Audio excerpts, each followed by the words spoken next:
Donc on se retrouve à Sapiac pour une interview spéciale buteur. Avant qu'on commence, est-ce que tu as déjà connu ce genre d'interview vraiment spécialisée sur le jeu au pied ou pas? Pas du tout, j'ai eu des questions, on m'a posé des questions sur les tirs au but, mais de là à être filmé spécialement pour ça, non. D'accord. Est-ce qu'il y a par exemple une question sur le jeu au pied que tu n'as pas forcément envie qu'on te pose? Non. T'as pas une question qui revient souvent sur le tir au but et qui te... Non, bah en plus, là, tu vois, je viens de réfléchir. Là. Tu m'as dit, ouais, j'ai fait une interview vidéo avec la Dépêche en début de saison. Ouais. Sur spécialement le tir au but où Ouais. il me posait des questions sur la préparation, sur le geste, tout ça. Et Ouais. non, après, il n'y a pas de questions. Ouais. Il n'y a pas trop de répétitions dans les demandes. Non. Ok. Est-ce que, donc on va commencer, est-ce que tu peux te présenter succinctement d'où tu viens, les différents clubs par lesquels tu es passé pour arriver à Montauban aujourd'hui? C'est quoi, c'est ta deuxième saison à Montauban là? Troisième. Troisième, ouais, d'accord. Moi, je suis formé à Bergerac, donc en Dordogne. Ouais. Et voilà, après, j'ai fait toute l'école de rugby à Bergerac, j'ai joué cadet. Je suis parti un an en Crabos à Dax pour suivre un de mes meilleurs amis qui jouait là-bas. J'ai fait un an là-bas parce que j'étais en apprentissage, donc du coup, si tu veux, j'avais l'école à Dax et le boulot à Bergerac, donc je faisais les allers-retours en train parce que j'avais pas le permis. Du coup, c'était quand même assez usant. Après, j'ai fait qu'un an, je suis reparti, je suis revenu à Bergerac en Fédéral 3. Donc j'ai joué un an là-bas. Après, j'ai connu un entraîneur qui m'a poussé à signer à Périgueux, donc de redescendre de niveau, de revenir en Réchelle à Périgueux. Mes parents aussi m'ont poussé. Et du coup, j'ai fait un an à Périgueux en Réchelle. Après, au lieu de faire ma deuxième année Réchelle, je suis passé directement en Fédéral 1. Donc, j'ai joué en équipe première.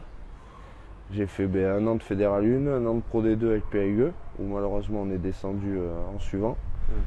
Après, je suis parti 2 ans à Lyon, 2 ans à Bourgoin. Et là, j'attaque aujourd'hui, je finis aujourd'hui ma troisième année à Montauban. D'accord. Ok.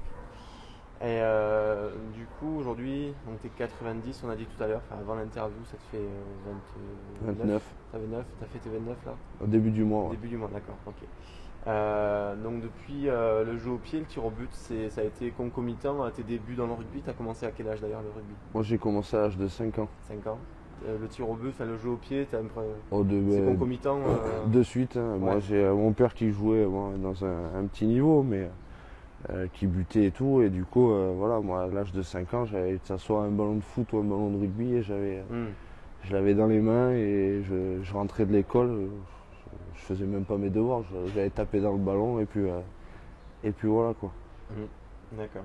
Donc du coup dans ta famille ou ton entourage proche, est-ce qu'il y a eu d'autres buteurs qui t'ont mis un peu la balle au pied, quand tu étais petit je parle? Ouais, moi j'ai la chance de connaître et d'avoir vu évoluer ce qui se faisait de mieux en top 14 et les chiffres le prouvent, c'est Romain Tellet. Donc moi il m'a entraîné, j'avais 10 ans. Ouais. Donc voilà, je l'ai suivi, et là maintenant il me suit encore. Je l'ai souvent au téléphone, il m'apporte, il me donne des conseils que j'essaye de suivre au maximum, et pour l'instant ça me réussit plutôt bien, donc on va continuer. Ouais. Donc tu as vraiment eu un mentor entre guillemets très tôt et de qualité. Ouais, après j'en ai eu plusieurs aussi, parce qu'à Périgueux j'avais aussi Yannick Osmond qui est aussi à 15. Ouais, qui est aussi à 15 et qui s'occupe des buteurs et de l'équipe Espoir, je crois. Il est responsable Espoir. Voilà. Et du coup qui m'a suivi aussi sur ces 2 ans à Périgueux. Donc voilà, après je suis passé par Bourgoin aussi, j'ai eu Alexandre Péclier qui est quand même un client dans le domaine. Non, mais voilà, j'ai eu la chance d'être suivi de près par des grands buteurs, des grands buteurs top 14, voire top 16, parce que Péclier, je crois que c'était top 16. Top 16, Bourgoin, à la grande époque de Bourgoin, c'était top 16. Ouais. D'accord, ok. Alors, question suivante, c'est est-ce qu'il y a des buteurs qui t'ont marqué étant petit? Bon, il y a un début de réponse, mais après, au-delà, on va dire plus au niveau international, pour Ta génération est un peu la mienne, c'est encore Wilkinson, etc. Aujourd'hui, c'est un peu plus Farrell. Est-ce qu'il y a vraiment des trucs qui t'ont marqué à la télé, des Mertens ou compagnie, je sais pas. Il y en a plein, hein, si tu vas par là. T'as les Wilkinson, les Carter, t'as les Halfpenny, j'en oublie. Ronan O'Gara, t'as les Telé, t'as les Péclier. Moi, ce qui m'impressionnait chez eux, c'était leur répétition. La pénalité pouvait être ou la transformation en coin ou 40 mètres en face. Ils avaient toujours le même geste.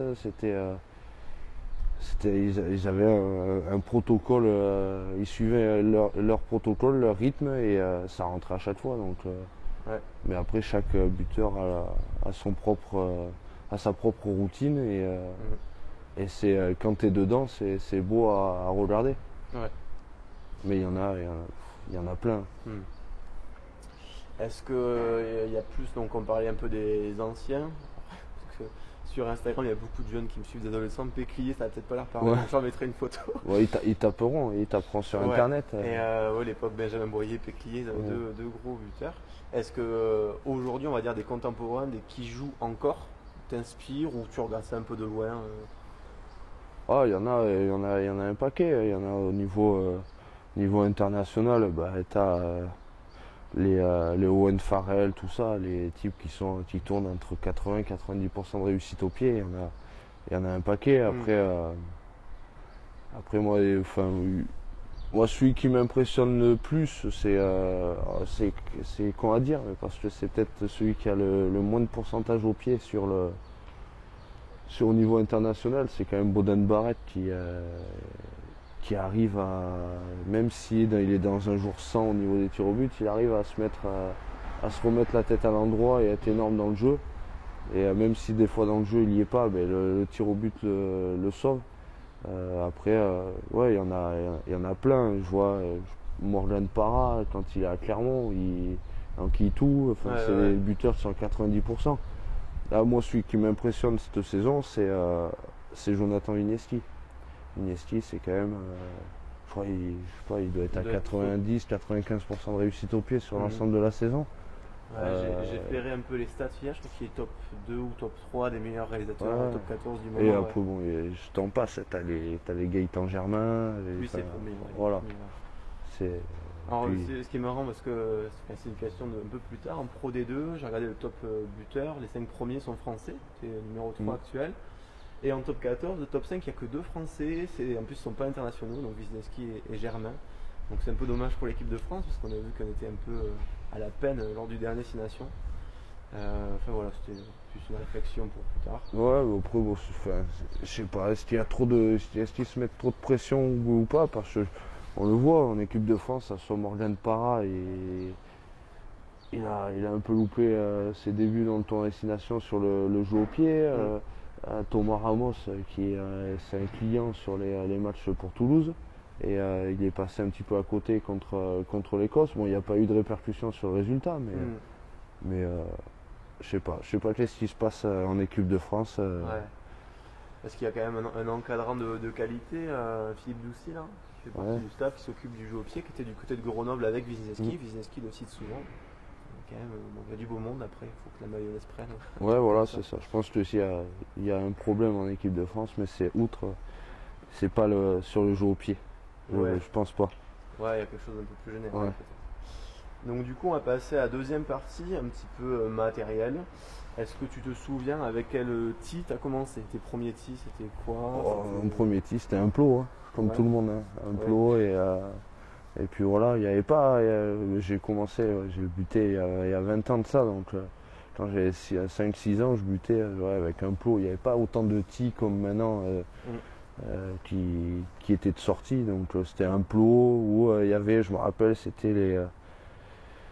c'est David Strela, je crois, qui butait avec ça. C'était des petites coupelles, des petites sous-coupes un peu épaisses. Et il butait avec ça. Il y avait ça aussi. Mais après, autrement, le début, c'était un plot. Et je crois que Strela était le seul, et toujours le seul. Et je crois qu'encore, cette saison, je crois qu'il n'y a que Lionel Botsis maintenant qui bute avec un plot. Ouais. Là, il y a une grande vague un peu d'originalité, de sortie, dans tous les sens. Surtout du côté de l'hémisphère sud. Bref.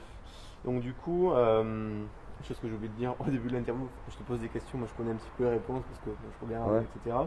Mais le outil que tu utilises aujourd'hui, c'est lequel? Moi, c'est le Gilbert noir, Hmm. le petit avec les 4 dents, là.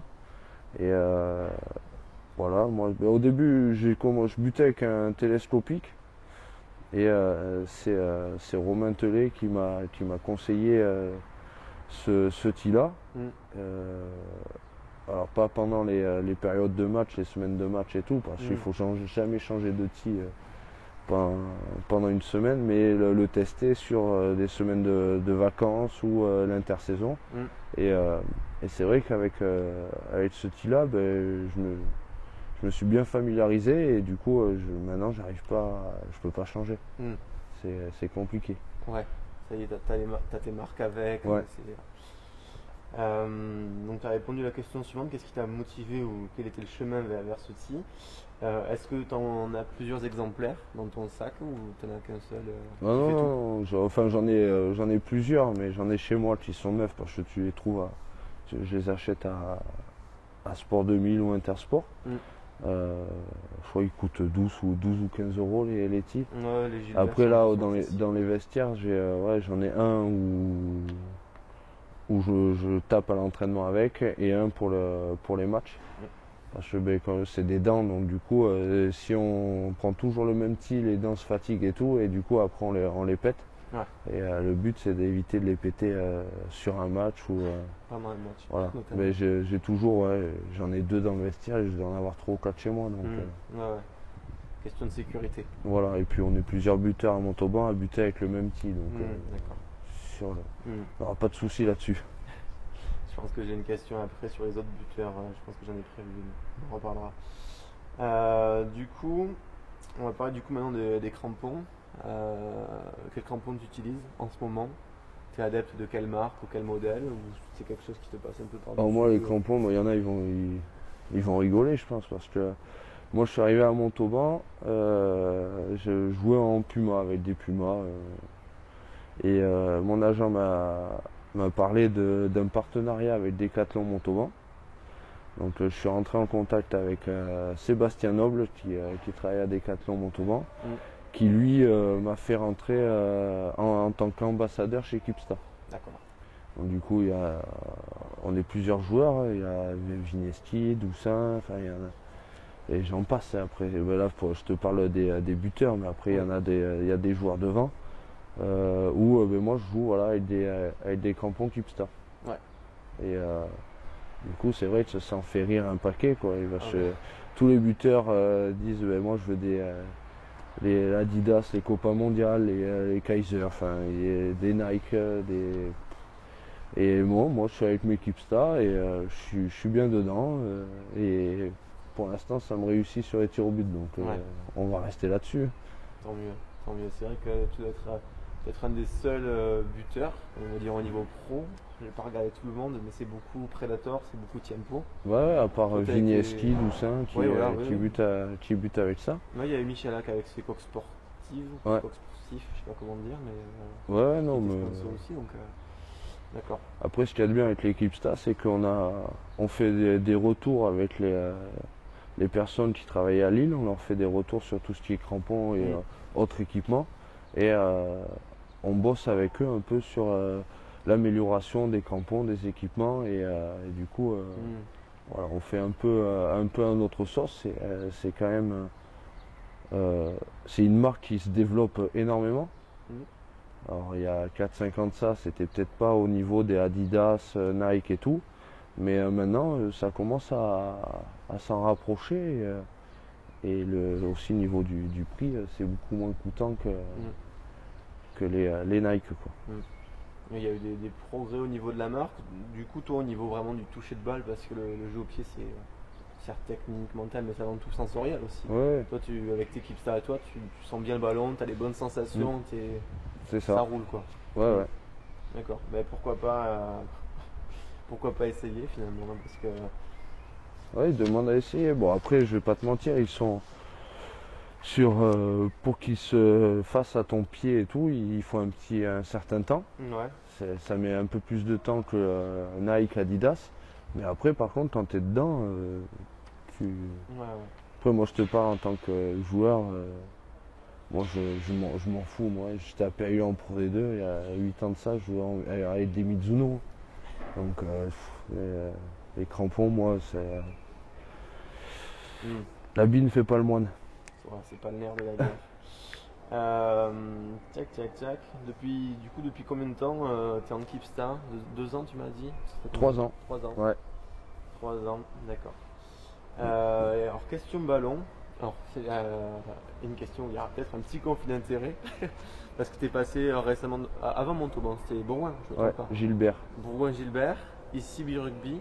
Tu as perçu des changements, t'as des préférences? Bah, maintenant, je vais te dire, à l'heure actuelle, je préfère les Birugby. Ouais.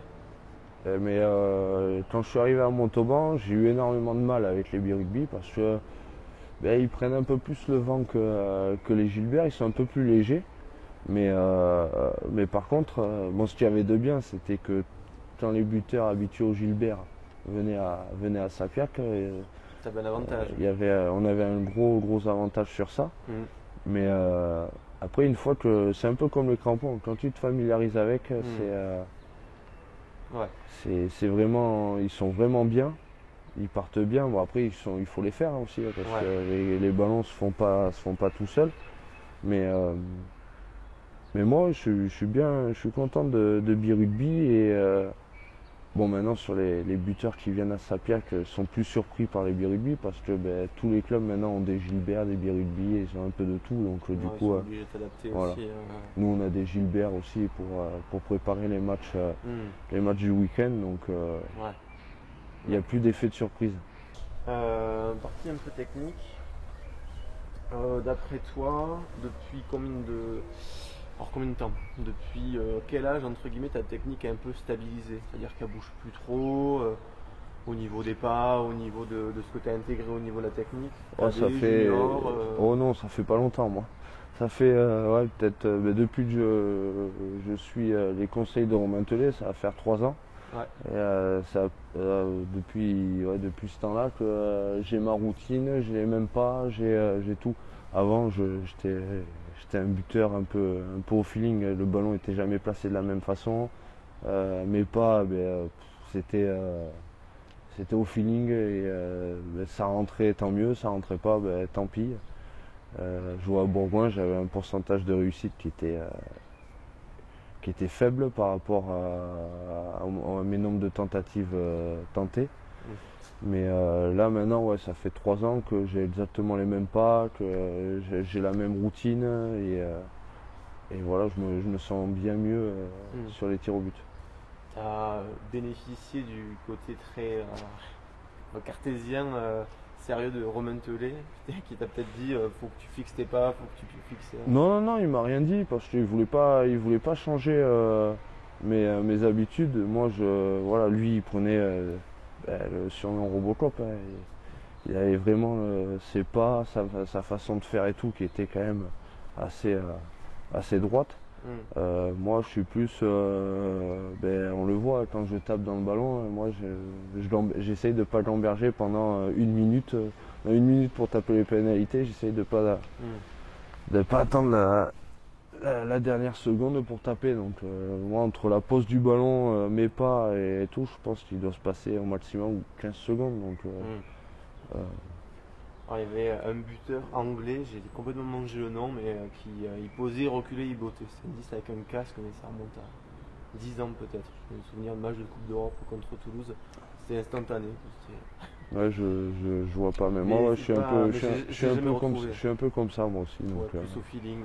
Ouais, mais je bosse après, je les bosse, les pénalités ou les transformations qui sont quand même importantes, où il faut, c'est quoi à dire, mais tu gagnes du temps sur les fins de match. Quand tu as 1 minute pour taper, tu essayes de prendre ta minute. Et c'est quoi à dire, mais c'est celle-ci que je loupe assez souvent quand même, quand je prends le temps. Ouais, parce que c'est pas ta façon de le faire. Voilà. Ok. Donc depuis 3 ans vraiment. Ouais. Est-ce que... Alors j'avais posé la question à Romuald Segui, je n'étais pas forcément partant, mais d'écrire un peu sa routine. qu'est-ce qui se passe pour toi au moment où tu sais que tu vas la prendre? Tu penses à certaines choses, tu checkes le vent avant, tu as des trucs particuliers, des petits Non, particularités? j'en ai pas. Après, moi, les pénalités, tout ça, qui sont importantes, outre les pénalités de la gagne et tout, c'est surtout les pénalités où les gros font un gros travail. Je pense surtout sur les mêlées, les molles et tout, où on met à mal l'équipe adverse et que derrière on décide de prendre les 3 points. Voilà, je suis d'autant plus concentré parce que je me dis si je les mets, ça va les motiver d'autant plus sur la mêlée d'après ou le molle d'après, Ouais. à leur remettre à remettre la même énergie pour récupérer une pénalité et remettre 3 points. Donc celles-là, elles Ouais. sont quand même assez importantes. D'une, récompenser les avants. Ou que ce soit les 3 quarts aussi. Ouais, hein, ouais. Mais aussi, parce que en tant que quand tu es joueur, tu prends un reculé de 10 mètres, tu prends 3 points, tu fais que prendre, il faut réavancer juste après, ça marque aussi l'adversaire. Ouais, Donc, voilà. de se faire un peu plier sur un molle, prendre 3 points. Bon. C'est ça. Ça aussi, c'est un petit jeu mental. Hein. Ouais. Check.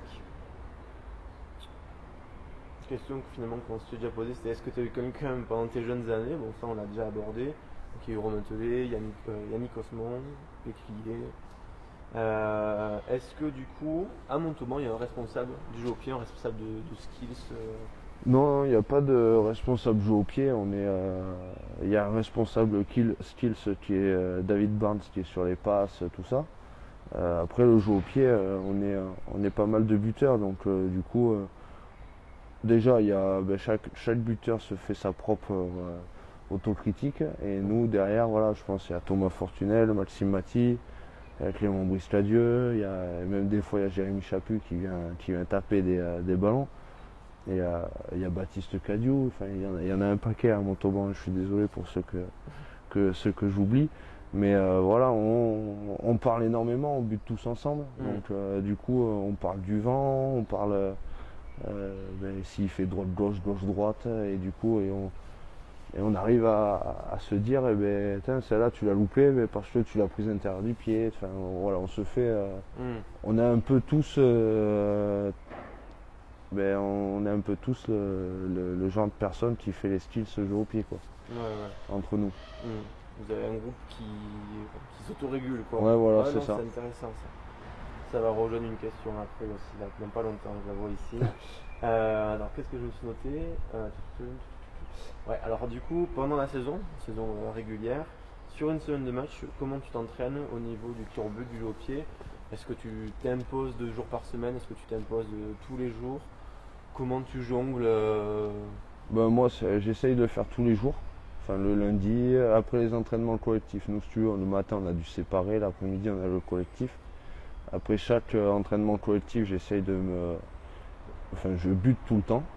Le lundi après-midi, mardi après-midi, jeudi matin après la mise en place et le vendredi à l'échauffement du match. Après, tout dépend si l'entraînement ça tapait fort ou ça a énormément couru. Et ça m'arrive des fois de dire j'ai les jambes, elles sont mortes, donc du coup je bute pas. Ou j'en fais 3-4 et si je rentre bien dans mon ballon, j'arrête. Et, du coup, on est tous à peu près avec ce système-là. Ouais. Il faut aussi se gérer dans les semaines. T'es professionnel, c'est quasiment tous les jours d'entraînement. Il faut gérer la fatigue. Ouais, voilà, il faut tout gérer. Après, des fois, nous, on le voit, on en fait 10, 15 coups de pied, mais au bout de 2-3, tu sens si tu es bien dedans et t'as même pas besoin d'aller plus loin des fois. Ouais. Ça vient un petit peu avec l'expérience de pouvoir s'écouter. Étant buteur, étant jeune, j'ai passé des heures sur le terrain. Je pense qu'il y a aussi d'autres jeunes qui sont comme ça, dès qu'ils ont du temps, ils y vont 2 heures durant. Bon, après quand on bosse, personnellement, t'es professionnel, donc il faut apprendre à gérer un peu la fatigue. Les blessures aussi, si quelqu'un physique, des trucs. Je l'ai eu fait moi de taper des heures à taper, mais en fait maintenant avec le recul je me rends compte qu'au bout de 4-5 coups de pied je savais que j'étais pas dedans et ça servait à rien que je continue à buter. Et ben, sauf que je m'entêtais, je tapais pendant 2 heures dans le ballon. Et maintenant, ben voilà, je le sens. Si au bout de 3-4 coups de pied, je suis pas dedans, ben, je prends mon tir et je m'en vais. Et j'essaie de me remettre d'aplomb le lendemain. Ouais. Et ça demande vraiment énormément de recul. Hein. Ouais. Quand tu es frustré, tu dis il va falloir que ça rentre, j'y reste. Et c'est pas les entraînements les plus productifs du monde. Non. Je crois. Non. Pas trop. Après, il faut toujours se dire que faut jamais par contre quitter le terrain sur une séance de tir au but sur un échec.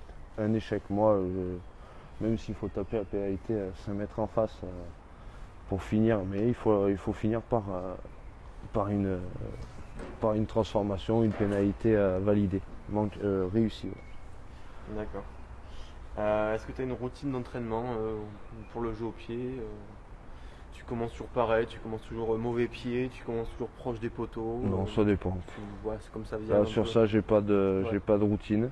Ce que j'essaye de faire, c'est de jamais taper 2 pénalités au même endroit. En match, c'est rare que l'arbitre te demande de la retaper. Donc, malheureusement. Voilà. Donc, et puis essayer aussi, s'il y a un peu de vent, de ne pas s'habituer. Tu vois, comme là, si on est côté gauche, et que le vent fait droite-gauche, tu vas viser le poteau droit. Mais si tu le fais 3 fois, 4 fois à peu près au même endroit, tu sais que le vent va te la ramener à chaque fois. Donc j'ai essayé de bouger sur un périmètre de 10-15 mètres pour changer la routine. Quoi. Ouais. Ça c'est quelque chose je crois, dont j'avais parlé sur une vidéo. Si je ne l'ai pas fait, il faut que je le fasse. D'essayer d'intégrer les données du match à l'entraînement. C'est-à-dire faire 10 ballons dans la même zone. À un moment donné, il faut changer. Ouais. Inclure du bruit, inclure du mouvement, inclure un peu de fatigue musculaire parce que les buteurs ils vont buter, ils sont tranquilles, ils sont juste. Ça j'avais fait à Lyon, c'était avec Michael Campo qui nous avait fait. À Lyon on avait pareil un écran géant, il nous avait mis du bruit, et on avait des trucs au doigt, au cœur et tout, pour tout ce qu'on ressentait sur le terrain. Bon, il y avait 20 coups de pied mais toujours au même endroit. Mais ce qui changeait, ce qui variait, c'était sur l'écran géant, tu avais un score soit large, soit très serré, le temps, tu avais du bruit, tu n'en avais pas, et c'était vraiment pour travailler là-dessus. Alors ça, c'était très très bien. On était plusieurs buteurs à l'avoir fait. Le seul souci, c'est que on était toujours au même endroit. Ouais. Et donc du coup, tu loupais, si tu loupais 2 pénalités d'affilée, la 3e, tu savais comment la taper. Mais j'ai bossé comme ça et c'était très bien. Ouais, je crois que c'est le coach de jeu au pied de Wilkinson, Dave Alred il s'appelle. Il dit à partir, parce qu'il s'occupe aussi beaucoup de golfeurs. Je sais pas, tu suis peut-être le golf, tu connais son nom peut-être. Oh, je suis le golf, mais moi, je suis pas bon au golf. Sinon, très très mauvais même. Et progresse, il y a beaucoup de similitudes avec le tir au but.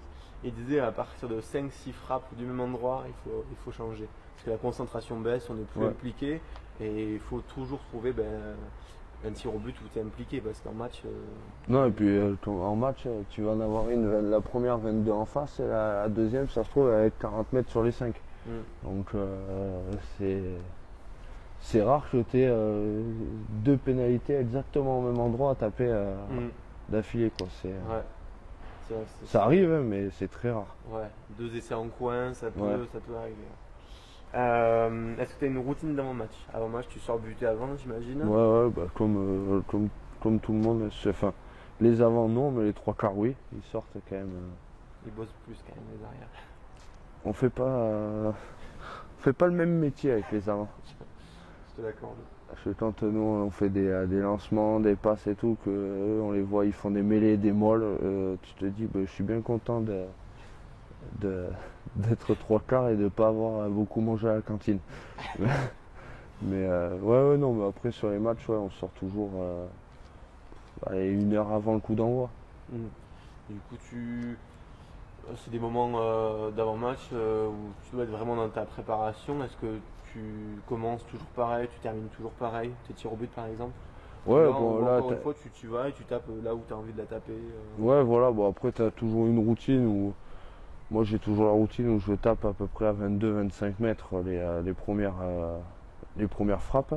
Après je vais sur les 40 mètres. Après j'ai toujours la routine où je tape toujours une pénalité 40 en face dans le camp adverse.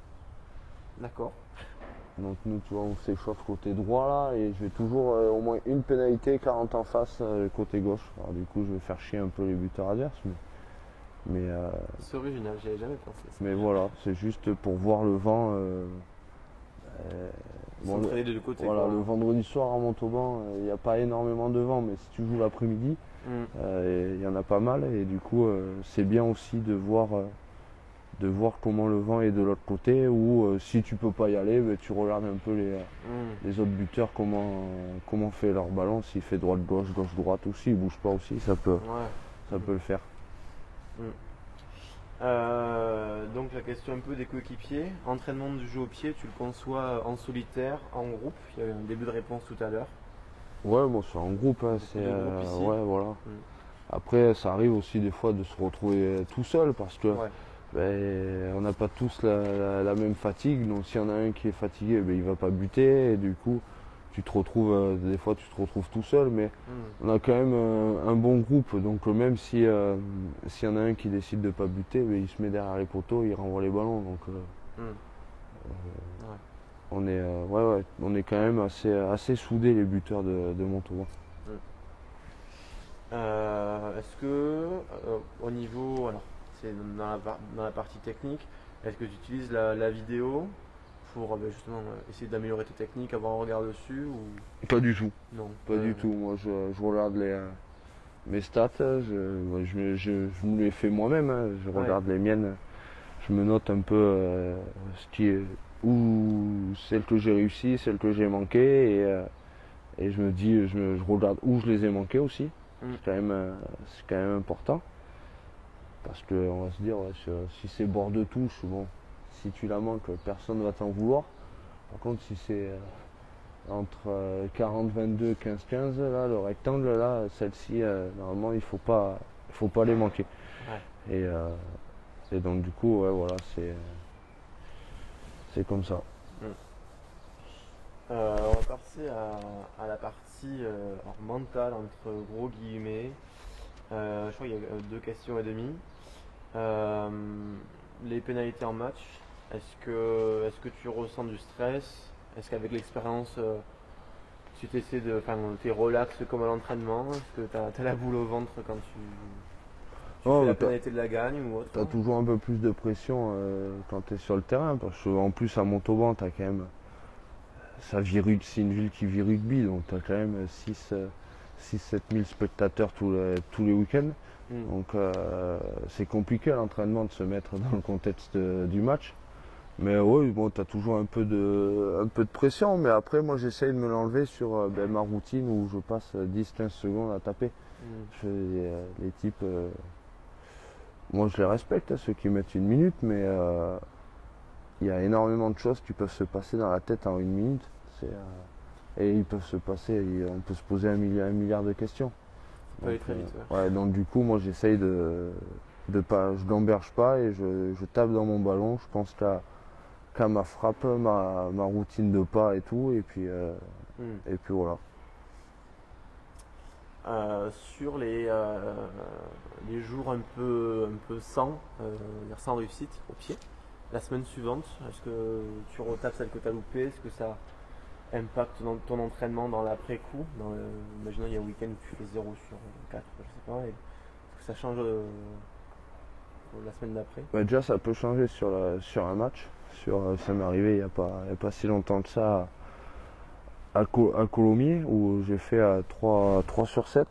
Et du coup c'est compliqué quand tu rates des pénalités que en plus ça se joue à la fin où tu prends le bonus. Donc eux font, je crois qu'ils en loupent une, moi j'en loupe 4, donc du coup ça a un impact sur le mental, mais après il faut essayer de se dire bon mais allez, écoute, si ça rentre pas, il faut savoir laisser le tir au but à quelqu'un d'autre et aussi se reconcentrer sur le jeu, parce qu'il y a le tir au but qui est important sur le terrain, mais il y a aussi notre jeu à nous. Il faut essayer que ça impacte pas notre jeu. Et c'est compliqué quand même.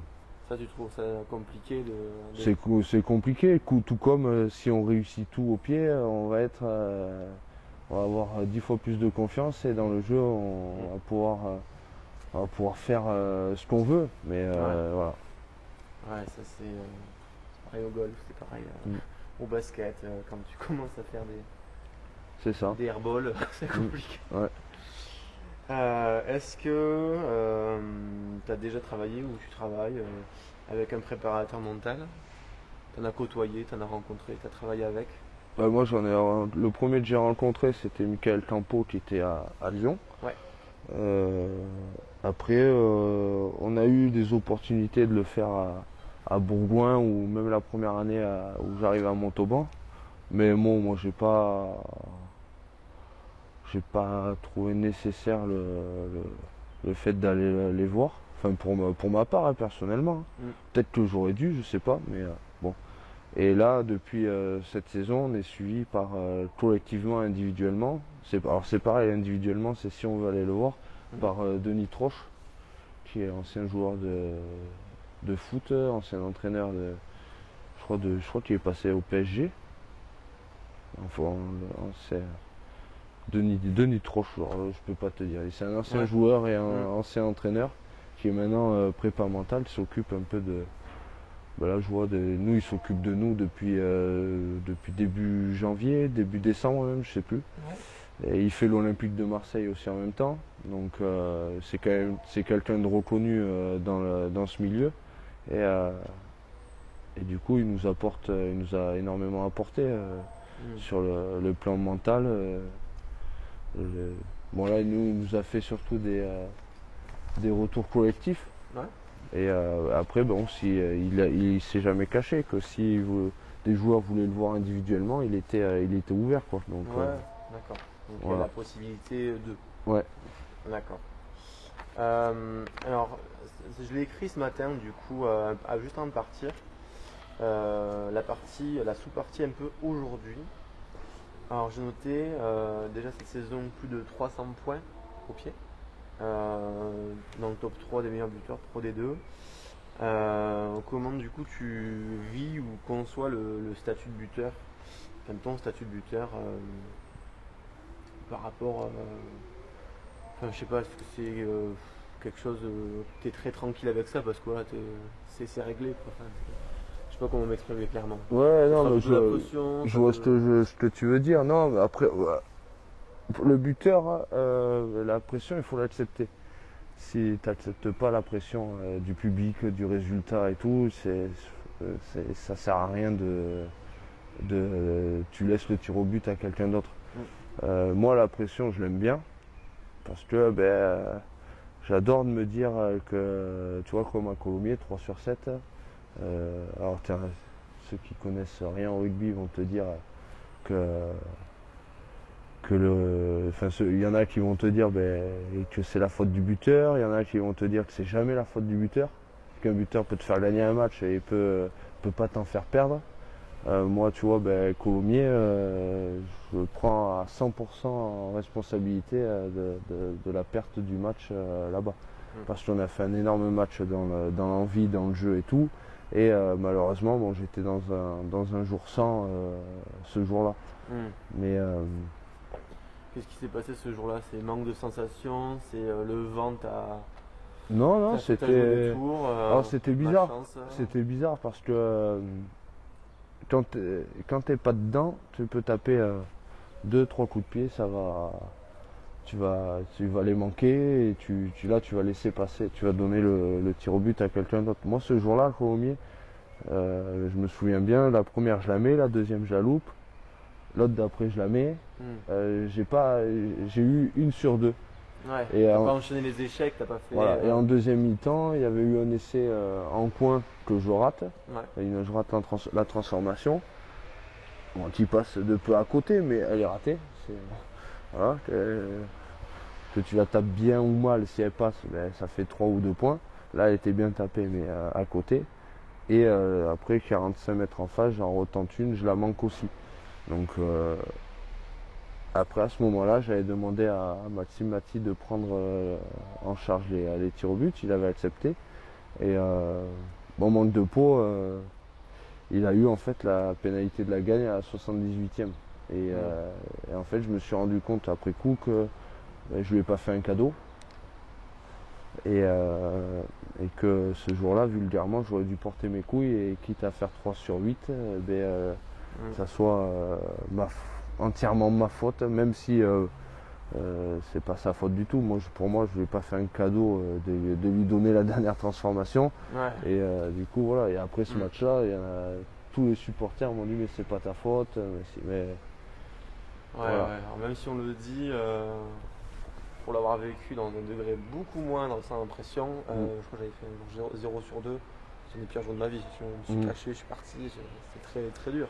Ah ouais, non, mais moi je vois pareil. Si je suis dans un jour sans, moi j'ai eu des matchs à Sapiac où j'ai fait complètement un jour sans. Ouais. Et le lendemain matin, le lendemain du match, je suis revenu sur le terrain, j'ai tapé 45 coups de pied. Et c'est pas pour autant que c'est rentré. Hein, mais voilà. Ouais, ça c'est une donnée qui se répète dans les quelques buteurs que je peux rencontrer. Après les jours sans, c'est extrêmement compliqué à gérer émotionnellement. Ah oui. Dans l'après-coup, tu t'infliges en général une petite séance de rattrapage. Mais qui est pas, vu que tu es énervé, qui est pas bonne du tout, mais c'est pas grave, on s'entête, on est comme ça. Il y a un petit côté obsessionnel chez les buteurs. Est-ce qu'il y a quelque chose que tu sais ou que tu as intégré par rapport au jeu au pied que tu aurais aimé apprendre beaucoup plus tôt? Genre un conseil ou un petit truc qui t'a vraiment aidé et que tu aurais aimé qu'on te le dise peut-être dès le début Non, je vois pas comme ça là de suite, non. Je vois pas du tout ce qu'on aurait pu m'apporter plus jeune. Est-ce que du coup tu coaches les jeunes catégories de Montauban, tu donnes des coups de main au niveau du jeu au pied Ouais, mais moi, si tu veux, je suis en train de passer le diplôme d'entraîneur là. Ouais. Donc du coup, tu es obligé pour passer ce diplôme d'avoir pas en tant qu'entraîneur principal une équipe, mais en tant qu'entraîneur secondaire, quoi. T'épaules les entraîneurs qu'il y a déjà sur place. Donc là, moi, je suis avec Julien Michaudon et Jean-Philippe Viard. Je te passe tout le staff technique et tout. Il y a Jordan Rocher aussi qui joue avec moi sur les Crabos de Montauban. Et du coup, tous les lundis soirs, j'ai les joueurs avec moi sur tout ce qui est aspect entraînement, tout. On fait un peu de tout, que ce soit défensif, offensif et tout. Et après, j'essaye de faire un mercredi sur 2 avec les buteurs, pas travailler que les pénalités, les tirs au but.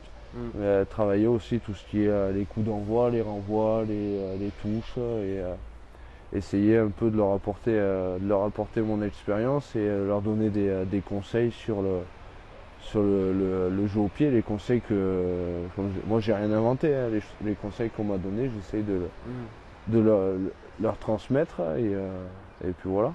Alors on va passer à la conclusion, aux questions de conclusion. Je peux aussi les éliminer. Du coup, d'après toi, quelles sont les qualités d'un bon buteur? En quelques mots? Ça va pas en quelques mots. C'est le type qui est sûr de sa frappe, qui est sûr de sa routine, qui gamberge pas, qui se pose pas de questions. Et surtout, c'est celui qui met les points, qui enquille les points et surtout les points importants. Les pénalités de la gagne, les transformations ou les pénalités qui t'enlèvent, qui te font prendre un point ou qui enlèvent le point de bonus défensif à l'autre équipe ou qui font passer à plus 8 sur le score pour éviter de prendre, si on prend un essai, éviter de perdre le match. Et voilà, pour moi, c'est ce qui est important dans le rôle d'un bon buteur. Est-ce que toi, tu as rencontré un obstacle dans ton parcours de buteur, un obstacle technique ou autre? Et si oui, comment tu l'as dépassé? que par exemple, il y en a qui se posent pendant des années la question du tee, ils ne trouvent jamais le bon tee, bon, un jour ça se débloque. Moi j'avais eu un souci à Bourgoin, c'était que j'arrivais à alors c'est paradoxal, il y en a qui peut-être qui sont dans le cas inverse, mais j'arrivais à mettre les pénalités ou transformations importantes. Et par contre, les pénalités où il y avait en début de match où il n'y avait rien à jouer, que ce soit 22 en face ou en coin, je ne les mettais pas. Alors ça c'est une question que je me suis énormément posée. Ouais. Pourquoi j'arrivais à mettre les pénalités importantes et pas celles Celles qui paraissent plus simples. Ouais. celles qui paraissent plus simples ou celles qui valaient rien quoi, en gros. Enfin, Comment t'as réglé ça du coup? Comment j'ai réglé ça, c'est que ce qui s'est passé, c'est qu'à l'époque je butais avec un petit télescopique et j'avais toujours entre guillemets ma routine, mais c'était à l'époque où je butais, je mettais le ballon un peu au feeling et je tapais comme je le sentais. Ouais. Et c'est à cette époque-là que Romain Tellet est venu vers moi et qui m'a fait changer la position de balle, le tee et du coup voilà, sur ça j'ai trouvé la réponse avec Romain Tellet. D'accord. Ça a été mon plus gros souci, ouais. Ah ouais. C'était il y a quelques années à Bourgoin, ouais. Ça m'avait marqué. Ouais. Tu as bénéficié des conseils. C'est le recordman de points, top 14, je crois. Oui, il a plus de 3000 et quelques points. Alors exactement, je sais pas, mais. C'est... Ah ouais, je crois que c'est vrai. Donc, en préparant l'interview, j'ai tapé Jérôme Bosviel dans Google, mais aussi sur YouTube. Et je suis retombé sur une vidéo mais que j'avais vue, tu vois, elle est vieille, hein, c'est à l'époque où tu étais à Périgueux. Je pense que je l'ai vu au moment où elle était sortie. C'est une pénalité de 60 mètres et plus.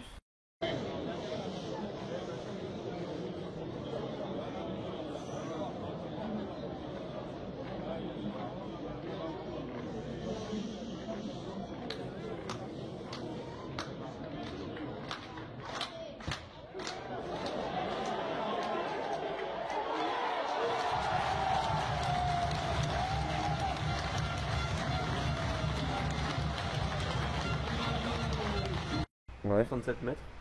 Alors, est-ce que tu te considères buteur longue distance? Comment tu as réussi à passer cette pénalité de si loin Moi, ça, donner des conseils pour des buteurs pour être plus puissants? C'est une question qu'on me pose depuis un petit moment parce que ouais, buteur longue distance, oui, ouais, je le suis. J'ai cette faculté à pouvoir les prendre à 50 mètres. Après, ce jour-là, je me rappelle, c'était contre Béziers. À Périgueux, il y avait énormément de vent. C'était. Ouais. Après, je pense qu'il y avait aussi l'insouciance. J'avais 20 ans. Et je me suis dit, bon, si je la mets, tant mieux. Si je la mets pas, tant pis. Il y a la démarche de dire, on doit être au-delà des 40 dans son propre camp, on la prend quand même. Ouais. Bon, après, sur le coup, j'ai dit, bon, allez, je la tente. Et à l'époque, l'entraîneur qui était Marc Dantin, dans sa tête, il a dû se dire, il est complètement fou et tout. Surtout qu'en plus, à ce moment-là, on perdait, je me rappelle, et on revenait à 3 ou 4,2. Enfin, c'était. Sauf qu'en fait, je l'ai mise et je sais pas, peut-être que ça a remotivé toute l'équipe et à l'arrivée, on a gagné le match à la dernière action. Ouais. Mais. Ouais, c'est vrai que ce genre d'événement spécial, ça arrive très rarement. Ça a dû marquer autant de tes coéquipiers qu'en face. Hein, après, pourquoi, comment l'expliquer le coup de pied de longue distance, je sais pas, je peux pas. Ouais. Est-ce que tu as repéré un peu toi tes forces, tes qualités pour avoir cette frappe longue distance? Non, pas du. Je peux pas. En bas, grosse souplesse. Je peux pas l'expliquer. Oh la souplesse, non, pas du tout. Je suis raide comme un piqué, mais. Non, mais alors là, je peux pas l'expliquer. Sincèrement, il faudrait demander à François Stein un peu comment il fait lui aussi, parce que. Ouais. Mais. Oui. Mais non. J'ai pas ce contact encore. Mais lui, non, moi je peux pas l'expliquer. Ok. C'est pas la souplesse, ça c'est sûr. Ouais. Après, la force de l'expérience fait qu'on prend de la distance à chaque fois. Hein, voilà. Est-ce que du coup, sur toutes ces questions que je t'ai posées, on a balayé pas mal de choses. La vidéo, là, j'arrive à 50 minutes, on a à peu près 45 minutes de questions. Il y a une question que je t'ai pas posée, tu aurais aimé que je te pose, ou tu veux rajouter quelque chose de particulier? Non, moi c'est bon, je pense qu'on a fait on a fait le tour. On a fait un grand tour. Ouais, On ouais, a fait un non. grand tour. Ok, parfait. Donc on va passer à la mini-interview. Ouais. Je vais couper